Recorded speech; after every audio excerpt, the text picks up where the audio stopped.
I'm so glad to have you here. In this video, I will give you a few lessons I learned from the first season of Dirty John, the John Meehan story.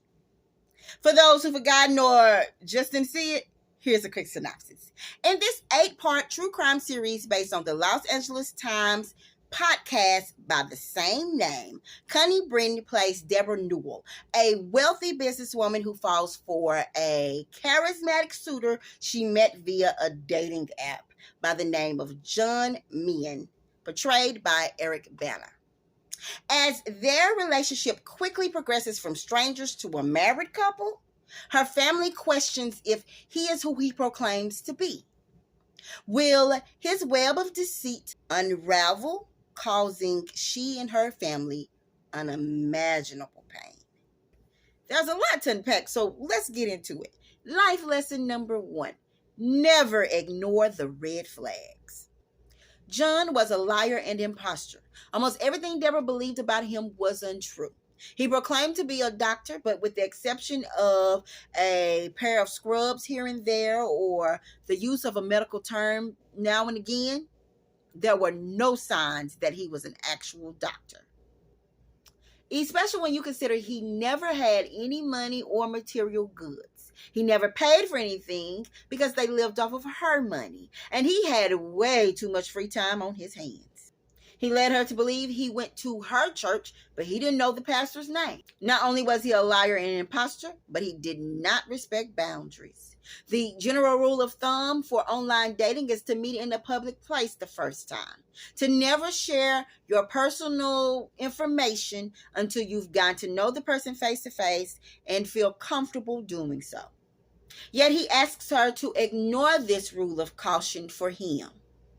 Before the date begins, he comes into her home before anyone ever invites him inside.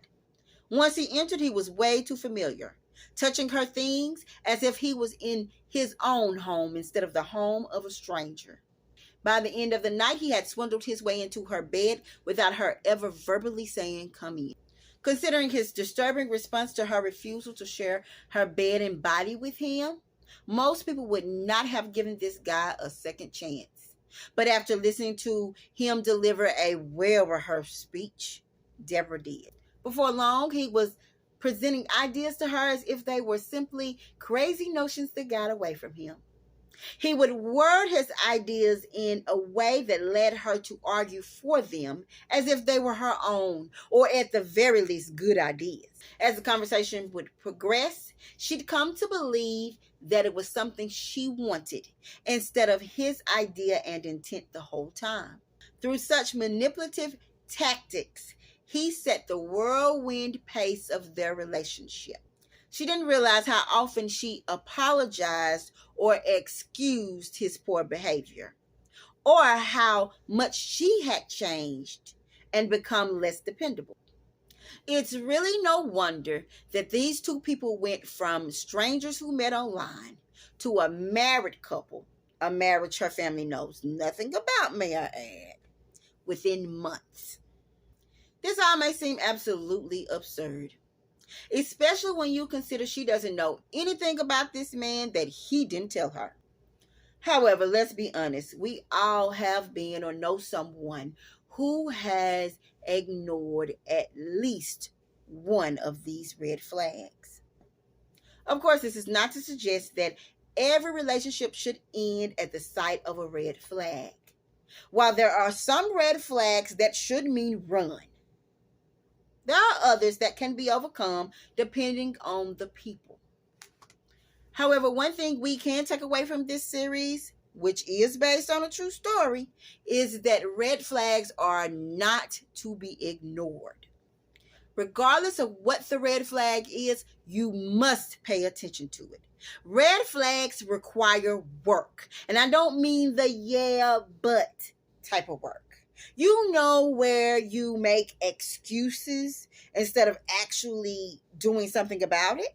I'm suggesting that we take heed to every red flag.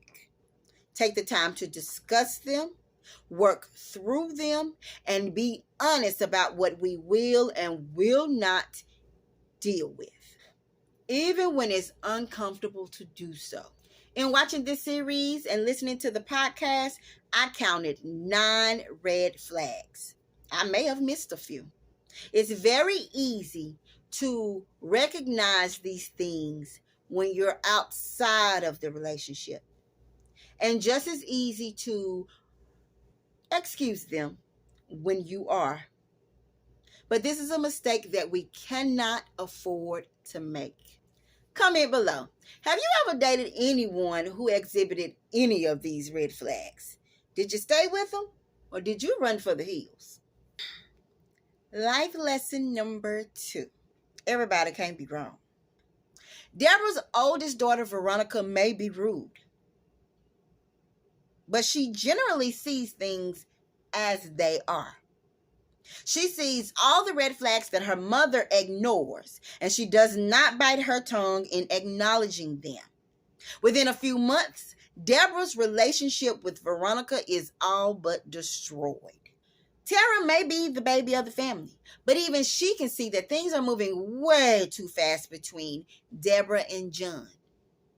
However, within a few weeks, John manages to convince Deborah that Tara is an immature child, even though she's actually a freshman who only sees her family during holiday breaks.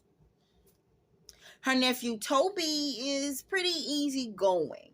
He honestly tries to give John a fair shot, but John goes out of his way to sever any good that might exist there with purpose and intent.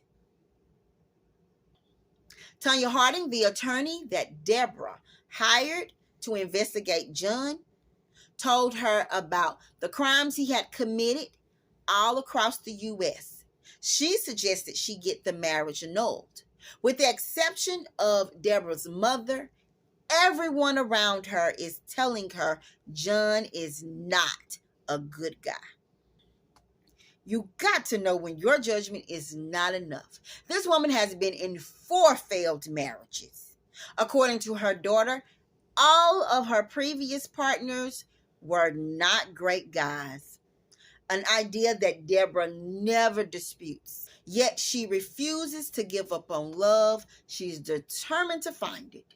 And while I'm not saying that she should give up on love, I am suggesting that she is not able to weed out the jerks and creeps alone. Her past experiences show it. If Veronica has been right about all the other guys before now, there is no reason that her mother should take her opinion lightly. Sometimes our loved ones have a better view of what lies in our blind spots. We have to learn to, at the very least, consider what they have to say, especially when dealing with those issues that we know we don't have a good track record in. While love inside a bubble may feel warm and fuzzy, it's not dependable. Since we all have a tendency to zone in on the better parts of the people we are in love or like with, it is in our best interest to allow the people around us who know us the best to help us see the whole picture fully. Life lesson number 3. Be careful what you share about your loved ones. On their first date, Deborah was an open book. She shared details about her life, family, childhood, and work. She didn't just tell the good stuff like, my son has it together. She also told the not so pleasant stuff like her concern for Veronica and Tara's judgment. From day one, she communicated a palpable disinterest in her family's point of view. On several occasions, she failed to honor her promises and everyone's feelings for the sake of John. She failed to hold him accountable when he weaponized secrets she'd shared with him against her family. And when her family basically told her that they couldn't have her around as long as she was with him, she didn't budge. In short, she communicated to John that she would always choose him over them. Throughout their relationship, he used everything she told him to harm her family and or isolate her from them. When their relationship finally ended, he used information she gave him to stalk and harm she and her family. In the end, he used details she'd given him to track her daughter down with the tools and intent to end her life. Be careful what you share about the people in your life, especially when dealing with someone you just met. I don't care how familiar they may seem, you do not know them, and you do not know how they may use what you share to harm you or your loved ones. Now, I know someone's watching this asking, did you like this show? On a scale of 1 to 5 stars, I would give it 3 stars.